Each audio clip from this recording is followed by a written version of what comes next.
بونجور لو ماروك، السلام عليكم خوتي خواتاتي. مرحبا بكم في هذا اللايف.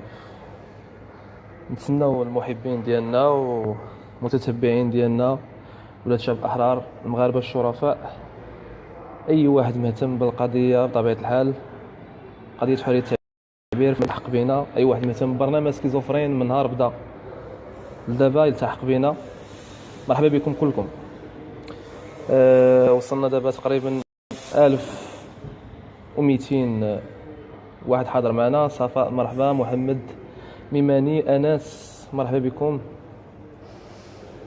1795 تبارك الله.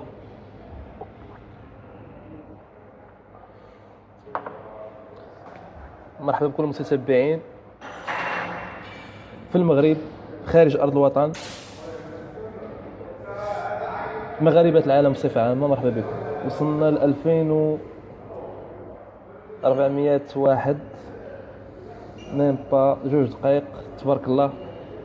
باقي طامعين في أن الحضور غيكون أكثر، لأن الفيديو هذا غيكون مهم، لايف جد جد مهم بالنسبة لنا، بالنسبة لكم، بالنسبة للناس كاملين متبعين القضية بطبيعة الحال، اللي خدات واحد الطابع إعلامي كبير مؤخرا. الحمد لله، لأن الشعب نهار كتحتاجو كتلقاه، نهار كيكون شي مسألة اللي عندها علاقة بقضية ديال ولاد الشعب، ديال صوت الشعب، فكتلقى الشعب حاضر وكيدير يد في يد. شكرا خويا مكناسي، طالب محسن، مرحبا. مرحبا بالناس كاملين، مرحبا بكل الضيوف. حاتم امين، غبرت اخويا الظروف، بطبيعة الحال راكم عارفينها.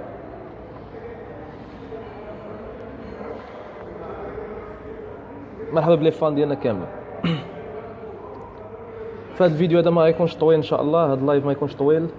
هذا غيكون بطبيعه الحال اول خروج اعلامي لنا، اول لايف لنا، اول مباشر لنا قبل بطبيعه الحال الجلسه الاولى من المحاكمه اللي ديال القضيه اللي طرفعت علينا بطبيعه الحال، الشكايه المباشره اللي طرفعت علينا من الامين العام ديال حزب الاصاله والمعاصره الياس العمري. فهذا بطبيعه الحال غيكون اول لايف. سمحوا لي نديرو الفيبرور البورطابل. وصلنا ل 3300 واحد حاضر معنا مباشرة. بون، غنبداو من الاول. قبل ما نبداو بغيت نطلب منكم واحد الطلب بطبيعة الحال، باسم الطاقم ديال البرنامج، باسم اي مغربي حر كتهمو حرية التعبير في بلادو، كيهمو يعني المواطن بصفة عامة نهار يضر غادي يخرج بصوته، ما يخاف، بدون خوف، بدون ليميت، بدون بطبيعة الحال حواجز، بدون ديكتاتورية، بدون قمع. بغينا اي واحد كيتفرج في هذا اللايف يبارطاجي. عندنا 3800 واحد كيشوف حاليا فينا، اللي كتفرجوا دابا حاليا بارطاجيو هذا اللايف. بغيناه يوصل للرأي العام بصفة عامة، للصحافة المغربية. للمناسبة كنشكر كاع الصحفيين الأحرار اللي طوعوا معنا في هذه القضية، اللي كيساندونا واللي يعيطوا لنا واللي اهتموا، ماشي بالضروري يساندونا ولكن يساندوا الحق، اللي اتصلوا بنا وسولوا. وكنعتذروا شي صحفيين اللي ما قدرناش نتواصلوا معاهم لظروف خارجة عن إرادتنا. فراه ما كنعسوش هاد الايامات، ماشي بطبيعه الحال خوفا، ولكن عملا على هذه القضيه، حيتاش مهمه جدا بالنسبه لنا كخطوه نحو يعني الفوز باستحقاق ان الشعب له الحق في انه يتكلم، في انه شي حاجه ما عجباتوش يقولها. كيف ما هما السياسيين كيتكلموا كيهضروا، فبطبيعه الحال حتى حنا عندنا الحق. وصلنا 4000 مشاهد، وهذا رقم قياسي بالنسبه لي لايف اللي عندنا في من نهار بدينا هذا البرنامج. فقلت نرجع للموضوع. شكرا بزاف للصحفيين اللي كيساندونا، شكرا بزاف للمحاميين اللي تواصلوا معنا واللي تطوعوا باش يترافعوا في هذه الجلسه. غنبدا اللايف بعجاله، وكما قلت لكم بارطاجيو. اي واحد داخل اللايف دابا يبارطاجي، كتفرجوا في نفس الوقت بارطاجين، ما خاسرين والو، فقط ان يكون لكم دور كبير كبير كبير انكم توصلوا الصوت ديالنا كبرنامج، واللي هو بطبيعه الحال الصوت ديالكم. فاحنا ياما هضرنا على قضايا ديال الناس اللي ما كنعرفوهمش بكل حزم وقوه، ويعني وحزم وعزم. فما بالك قضيه كتمسنا بطبيعه الحال حنايا، فغيكون نفس العزم ونفس القوه ونفس الشراسه في الدفاع على قضيتنا. البرنامج عنده 3 سنين باش بدينا برنامج سكيزوفرين. الحمد لله يعني ولا عندنا جمهور كبير، ولا عندنا متتبعين كبير، مهتمين كبير للبرنامج. علاش؟ حيت المبدأ ديالو كان في الاول وفي الاخير هو ما عندنا اي انتماء سياسي لاي حزب، اي انتماء لاي جماعه، لاي. سمحوا لينا كيتقطع علينا الكونيكسيون.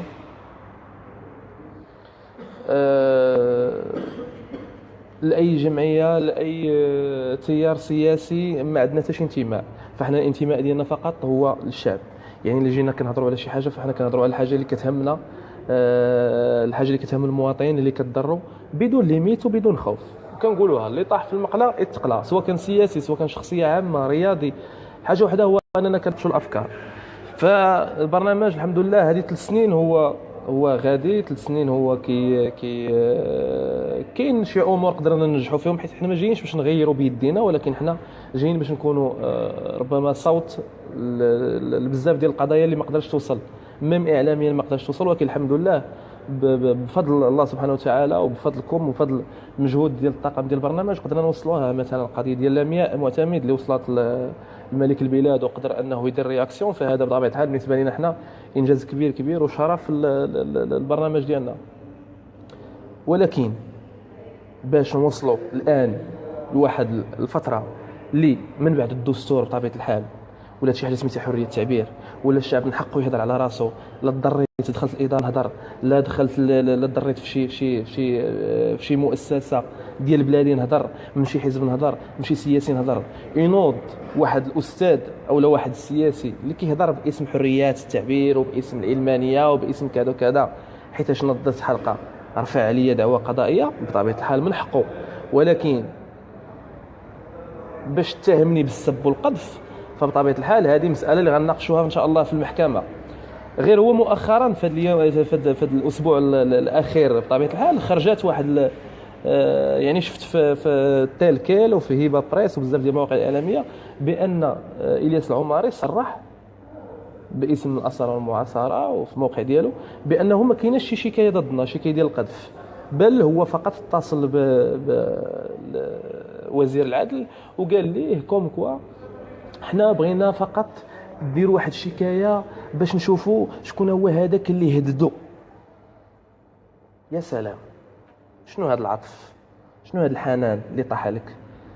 جيتي درتي شكايه، وهذه اللي عندنا الشكايه اللي عندنا حنا شنو كلينيكس بابيجينيك حاشا المستمعين. فكاينه شكايه بالقذف وحنا تكلفنا يعني صفتناها المحامي اللي بالمناسبه كنبغي نعلن عليه بطبيعه الحال مباشره اللي غيتكلف بالقضيه ديالنا، الاستاذ اسحاق شاريه المحامي بهيئه الرباط اللي غيترأس ان شاء الله هيئه الدفاع عن القضيه ديالنا ضد الياس العماري.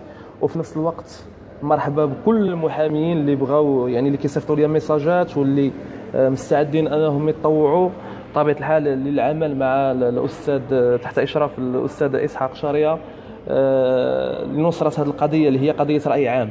فلا قدر الله لو ان هذا السيد نجح ولا رئيس ديال الحكومه، فكان واقيلا غيتعامل معنا اللي دوا غنطير ليه راسو من الاخر. غنرجعوا لايام الرصاص والايامات البصري وايامات القمع والديكتاتوريه القمعيه لحريه التعبير. حنا بلادنا مازال ما وصلناش واحد نيفو بطبيعه الحال ديال اننا نتقبلوا الكريتيك، ما كنجمعش بطبيعه الحال.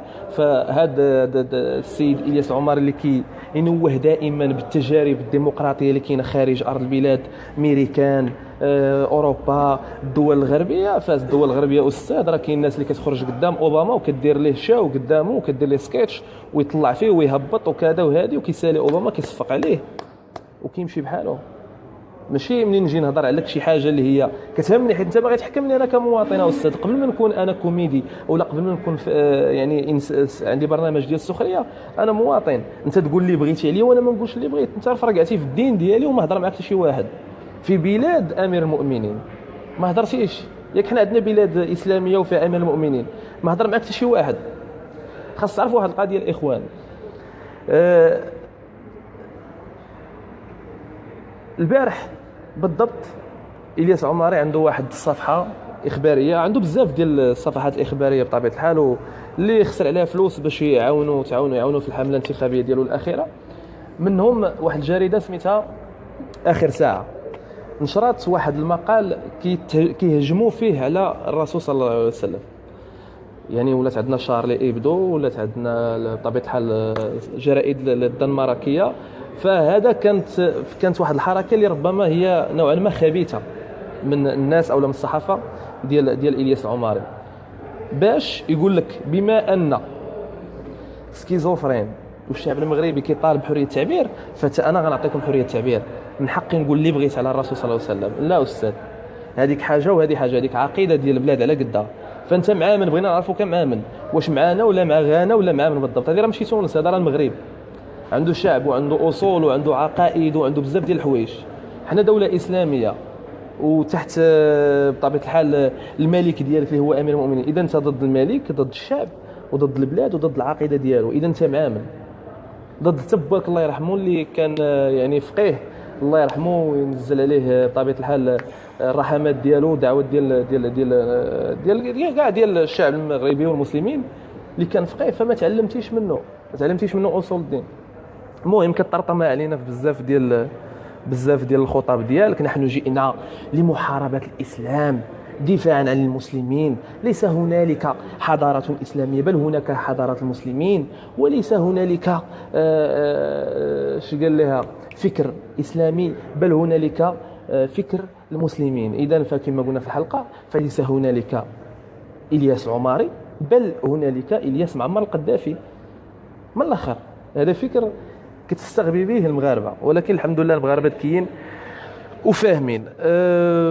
بون، هذا اللايف هذا درناه بالضبط باش نعلنوا على بزاف ديال المعطيات، اللي منهم هو اننا ان شاء الله الجلسه الاولى غنعلنوا عليها، غتكون ان شاء الله نهار الاثنين، الجلسه الاولى من المحاكمه في المحكمه الابتدائيه بمدينه الجديده على الساعه 9، واللي بطبيعه الحال اللي غادي يترأس الهيئه ديال الدفاع على القضيه ديالنا اللي هو الاستاذ اسحاق شاريه، اللي كنشكروه على التطوع ديالو في القضيه ديالنا والاهتمام ديالو بطبيعه الحال وعلى المواكبه ديالو للاحداث. فهو استاذ اللي مهتم بطبيعه الحال بحريه التعبير، مهتم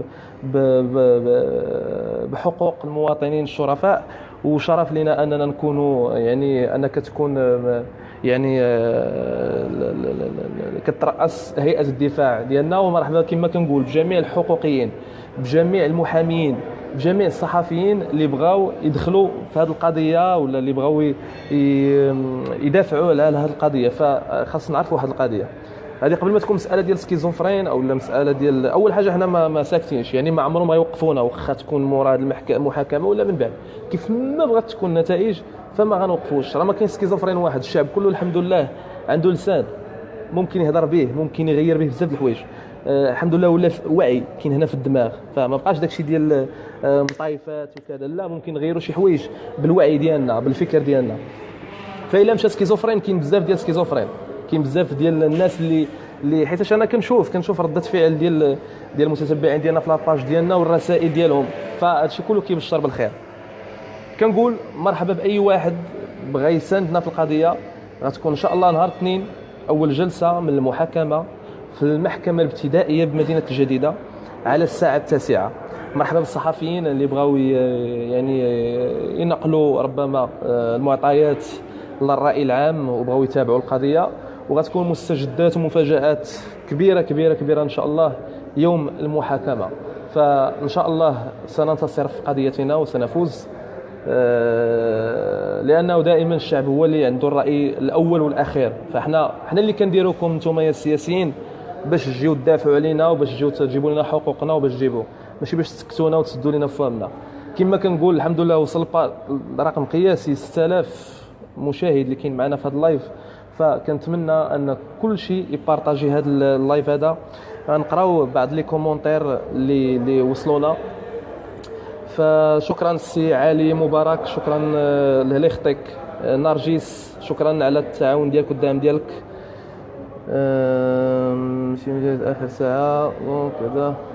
محسن مصطفى سلاوي مصطفى كتبوا لي شي وحدين علاش ما قلتيش جريدات. انا قلت جميع جرائد المستقله، يعني الصحف المستقله الشريفه اللي كتنقل الخبر كما هو. خلينا من المرقه وبيع لي ونبيع لك وعطيني نعطيك وكذا ونتهلا فيك وما تقولش ونعطيك وقول. لا شوف، حنا بغينا الامور توصل كما هي، وحنا عارفين بان غيكونوا هذوك الناس المرايقيه، بعض المحسوبين على الصحافه والراي العام. فمن المبادئ ديال الصحافه هو انك تكون حر مستقل وتقول داكشي كيف ما كتشوفه وكيف ما هو كاين في الواقع. اما تجيب لي داكشي من راسك ما عندنا ما نديرو به. بون شكرا لكم على التتبع ديالكم، شكرا لكم على الاهتمام بهذه القضيه، على لي ميساج اللي كتوصلوا لنا. فاذكر مره اخيره، فغيكون ان شاء الله الجلسه الاولى من المحاكمه في قضيه الياس العمري اللي رفع علينا نهار الاثنين ان شاء الله على الساعه 9 صباحا 24 اكتوبر، يعني الاثنين المقبل ان شاء الله على الساعه 9 صباحا. مرحبا بكل الناس اللي مهتمين بالقضيه، ومرحبا بالصحافه، ومرحبا بكل المحامين. وشكرا مره اخرى للاستاذ اسحاق شاريه المحامي اللي بهيئه الرباط اللي غيترأس ان شاء الله هذه القضيه. وشكرا لكم. بون واحد القضيه اللي مؤخرا كيديروا جوج بزاف ديال الاخبار. كاين اللي قال لك بانه تشد في السجن، ما كاين والو من داك الشيء، باقي ما كاين والو الحمد لله. ف ما يمكنش يكون السجن قبل المحاكمه. وديجا هي قضيه ما كتحتاج لا السجن لا والو، وتا لا جات شي حاجه من عند الله فمرحبا بها. فاحنا فهي مرحبا بها. علاش هربتي من هويه؟ واخا واحد بعض الصحف منهم واحد الصحيفه ما نذكرش الاسم ديالها، ربما قال لك بانهم كانوا جاوا ديبلاصاو هنا جديده باش ياخذوا معلومات. والله ما عرفتش كاين فوالا واحد الصحيفه اللي قال لك تنقلات انها المدينه الجديده